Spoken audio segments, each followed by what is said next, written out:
During a post-game interview, Travis Kelce spoke candidly about what it meant to have Taylor Swift cheering him on from the stands during the Chiefs' face-off against the Los Angeles Chargers. The tight end, known for his charisma and sense of humor, didn't shy away from addressing Swift's attendance. He expressed his gratitude for the support, noting that it added an extra layer of excitement to the game. Kelce commented that having someone like Taylor, who is so admired worldwide, rooting for him made the experience even more surreal. Kelce joked about how having Swift in the stadium upped the ante, acknowledging the increased media attention that comes with dating one of the world's most famous musicians. While he admitted that the added attention could be overwhelming at times, Kelce made it clear that Swift's presence was nothing short of a positive force in his life and career. "She's a great person, and it's been awesome to have her in the stands," he shared in one of his interviews.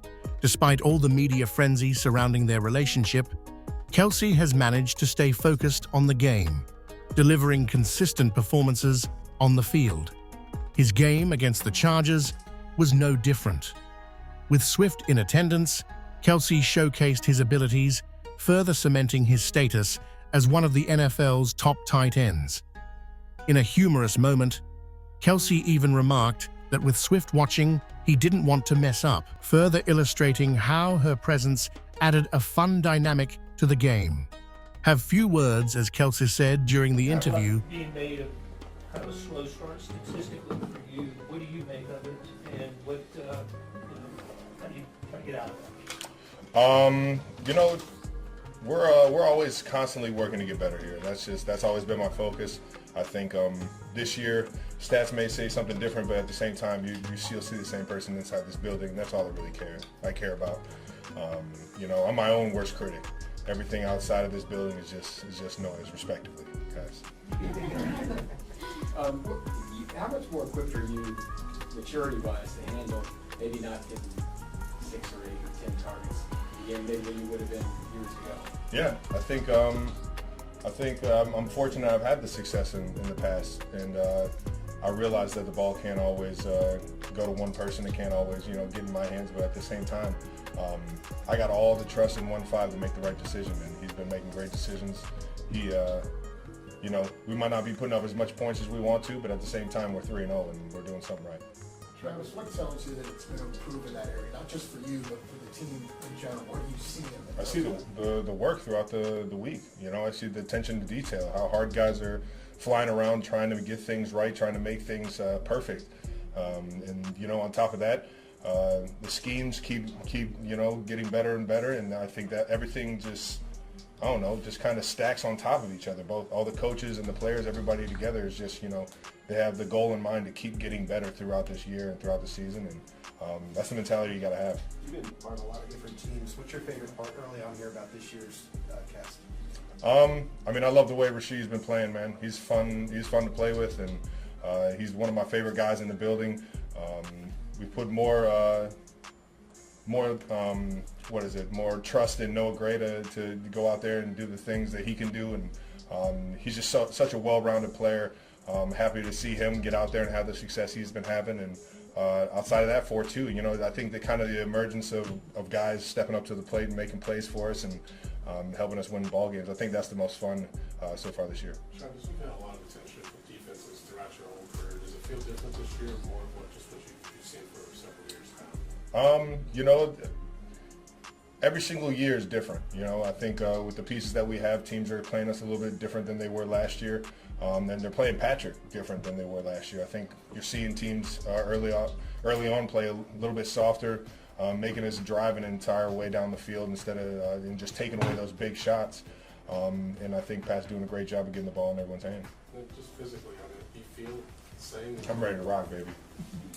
Travis, with what the offense went through last year, do you feel like that's kind of helped you guys navigate early on this year?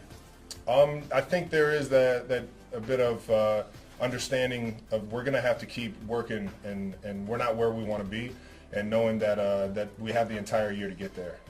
Obviously we want to be the best we can right now. We want to win every single ball game we can, But at the same time, it's there's a sense of urgency throughout the week to get things right for the opponent that we're playing. And then on top of that, when we're watching the games in review, we're just nonstop trying to critique ourselves to get better. So We'll do our last word. Go ahead, Nate. Travis, you haven't gotten a lot of targets in the red zone yet this season, but you guys have been in the red zone a lot. So what would you like to see improved more when you guys do get there, considering teams are forcing you all to get into those situations? As long as we're scoring touchdowns in the red zone, that's all I care about. I'm trying to get that ball in that end zone, and I think that's the ultimate goal.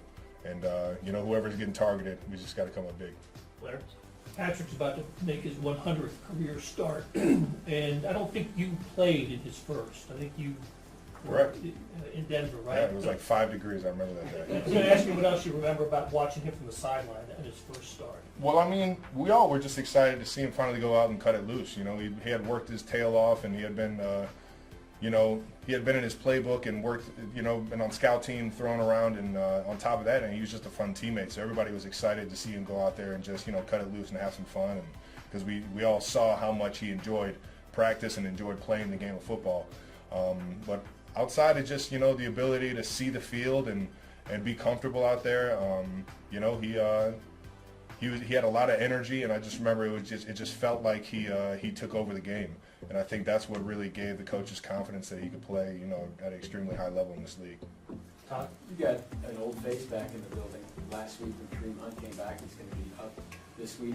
You guys had a special relationship with Cleveland guys and all that. A couple things. First, back in 2018, like how disappointed were you for him and all that whole situation, and did you ever think he'd be back here? And how's he kind of jumped back in with some of the guys he knows? My brother from another, man. He's a good old Northeast Ohio ball player right there, man. He plays the game right, and he really is a good friend of mine. He's a great guy.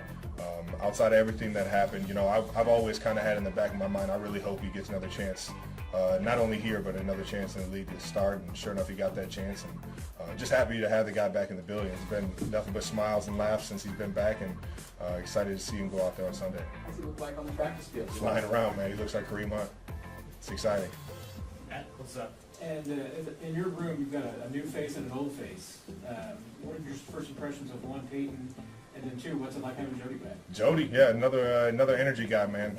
Jody F. We miss Jody since he left, but at the same time, he comes right in, still working as hard as he's ever worked, still trying to prove himself, and still, just getting better, constantly getting better. And I think Jody's a great guy to have in the building, and on top of that, Hendy's a great dude, man. He's been working his tail off, trying to get ingrained into this offense and understand just the little nuances here and there. And I think we're all trying to critique ourselves to keep getting better and to keep progressing in the tight end room. And we got a lot of athletes and a lot of guys that can play some ball in there.